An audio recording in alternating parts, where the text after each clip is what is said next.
The finance sector has expertise on financial products and instruments, and they actually know how to make the money work. But what we would like to see is to make that money work for sustainable development. So essentially that whatever profit is generated, it comes together with social goods, with positive impact on climate and nature. So that's where we as international organizations come in. We can provide the advice on how to achieve sustainable development objectives, while the private sector knows how to make that work for a financial market.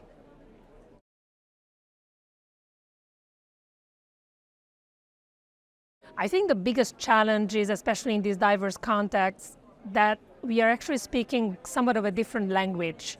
So we need to start, and we already started, converging in terms of the definitions and the understanding what we mean, for example, by projects. The private sector is looking for pipeline, for investable projects. We have projects that generate very good benefits for the people, for climate, for nature, but we need to find a way to make sure that these projects are investable, that these projects are attractive to the investors, and at the same time, they do generate these outcomes.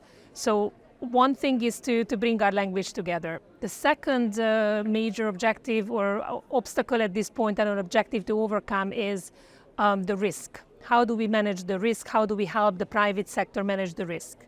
What we have seen, especially in the regions where we work with developing countries, that the perceived risk is much higher than the actual real risk.